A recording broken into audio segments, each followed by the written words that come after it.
Wrestling के fans जानते हैं कि रेसलर्स जब भी रिंग में आते हैं तो वो अपनी जान अपने ओपोनेंट के हाथ में सौंप देते हैं। ये उम्मीद करते हैं कि वो प्रोफेशनल बने रहेंगे और ऐसे मूव्स करते वक्त पूरा ध्यान रखेंगे जिसके अनजाने में गलत होने पर या जानकर गलत करने पर उनको चोट लग सकती है या उनकी जान तक जा सकती है। हालांकि ये बहुत कम ही होता है, लेकिन जब भी ऐसा होता है तब ये बहुत खतरनाक हो सकता है। जुड़िए हमारे साथ, जहां हम 10 ऐसे मौकों को देखेंगे जब रेसलर्स ने जानबूझकर अपने ओपोनेंट को नुकसान पहुँचाया, चोट पहुँचाई या यहाँ तक कि उनकी जान ले ली। अहमद जॉनसन ग्लोबर्स गोल्डस्ट ओवर ए केस। 90 के दशक के बीच में गोल्डस्ट का किरदार विवादों से घिरा हुआ था, क्योंकि ये किरदार प्रोमोस में बिल्कुल अपने नाम की तरह था और ऐसे इशारे करता था कि ये अपने ओपोनेंट से बहुत प्यार करता है और जब वो उनके साथ रिंग में जाता था तब उनके साथ अजीब बर्ताव करता था। ऐसे ही एक मौके पर गोल्डस्ट का अहमद जॉनसन के साथ एक मैच हो रहा था और मैच के एक हिस्से में गोल्डस्ट को अहमद को किस करना था। जॉनसन इस बात के लिए मान गए क्योंकि उन्हें लगा कि ऐसा करते वक्त गोल्डस्ट अपना हाथ बीच में रख देंगे ताकि दोनों रेसलर्स के बीच सच में किस ना हो, लेकिन ऐसा नहीं हुआ, जिससे जॉनसन बहुत ज्यादा गुस्सा हो गए और उन्होंने बदला लेने के लिए गोल्डस्ट पर मुक्के बरसाने शुरू कर दिए। Akira Maeda attacks Andre the Giant. Wrestling की सबसे बेहतरीन असली लड़ाई में से एक में रेसलिंग के सबसे बेहतरीन एथलीट्स में से एक भी शामिल थे।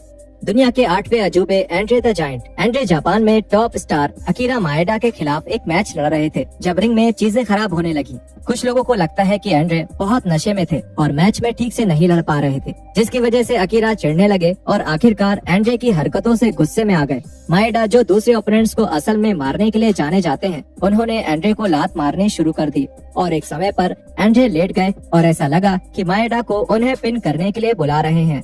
प्रमोटर और रेसलर एंटोनियो इनोकी ने बीच में आकर बात को बढ़ने से रोक दिया और फैंस अभी भी सोचते हैं कि अगर वो हमला थोड़ी देर और चलता तो एंड्रे क्या करते। Perry Saturn mops the floor with Mike Bell. एक गलत मूव से चोट लग सकती है, लेकिन कभी कभी ये बदले के लिए भी उकसा सकती है, जैसा कि देखा गया था जब एनहांसमेंट रेसलर माइक बेल और पैरी सटन के बीच मैच हुआ था। बेल ने सटन के ऊपर एक ही मूव करते हुए 2 बार गलती करी थी, जिसकी वजह से सटन सर के बल गिर गए। इसके बाद सटन ने बेल को सच में मुक्का मारा और उन्हें रिंग के बाहर फेंक दिया, जिससे बेल सर के बल जा गिरे, लेकिन किस्मत से उन्हें कोई बड़ी चोट नहीं आई। एक रिपोर्ट के मुताबिक सटन ड्रेसिंग रूम में वापस आए, जहां विंस मैकमैन ने गुस्से में उनसे पूछा कि आखिर तुम क्या कर रहे हो। सटन को इसकी सजा के तौर पे मिला उनका मॉपी गिमिक, जिसमें उन्हें एक पोछे से प्यार हो जाता है। ये सजा उन्हें बेल को मारने के लिए मिली। Stevie Richards chair shot from hell on JBL. Wrestlers के अपने ओपोनेंट को जानकर घायल करने के कुछ किस्से तो इतने जाने माने हैं कि हमने उनकी बात ही नहीं करी, लेकिन अगर ज्यादा लोगों ने ऐसे केसेस की एक वीडियो की मांग करी तो हम पक्का ऐसा करेंगे। एक ऐसा ही केस है जहां जेबीएल ने 2005 के one night stand pay per view में ब्लू मिनी को मारा था, जहां डब्ल्यूडब्ल्यूई सुपरस्टार्स को ECW के रेसलर्स के साथ एक ब्रॉल में हिस्सा लेना था, लेकिन जेबीएल ने ब्लू मिनी को अपना निशाना बनाया और सच में मुक्के मारकर उनका सर फोड़ दिया।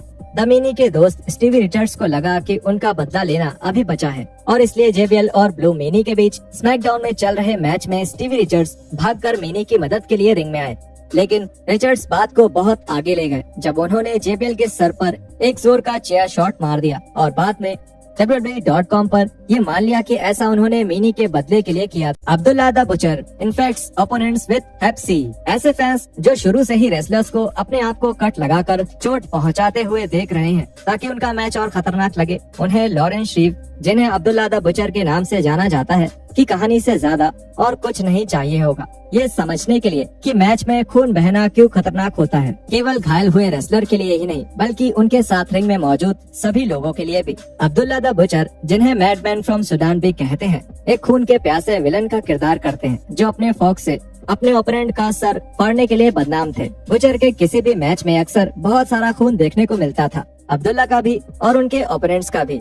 यहाँ सिर्फ एक दिक्कत थी कि अपने करियर के दौरान अब्दुल्ला को हेपेटाइटिस सी नाम की खून से फैलने वाली बीमारी हो गई, लेकिन उसके बाद भी उन्होंने न केवल रेसलिंग जारी रखी बल्कि रिंग में खुद को कट लगाना भी जारी रखा, जिसकी वजह से उनके ओपोनेंट्स को भी इस बीमारी का खतरा बन गया। डेडस्पिन के 2014 की एक कहानी के मुताबिक कनाडा के रेसलर डेवन हैनिबल निकलसन ने ओंटारियो कोर्ट में श्रीव के खिलाफ $2.1 मिलियन का केस जीत लिया, जिसमें उन्होंने दावा किया कि उन्हें 2007 के एक मैच के दौरान हेपेटाइटिस सी हुआ था। कॉकरेन एल्बर्ट अल्बर्टा में उस मैच के दौरान शिव ने एक ही ब्लेड से उन्हें और खुद को काटा था। निकोलसन के मुताबिक शिव ने नहीं बताया था कि उन्हें हेपेटाइटिस सी है, जिसका आमतौर पर इलाज हो सकता है, लेकिन उससे सिरहोसिस, लिवर कैंसर और लिवर फेल्योर भी हो सकता है और ये बहुत जल्दी फैलता है। निकोलसन ने कहा कि WWE ने उन्हें 2009 में एक कॉन्ट्रैक्ट ऑफर किया था, लेकिन इस बीमारी की वजह से वो वापस ले लिया गया।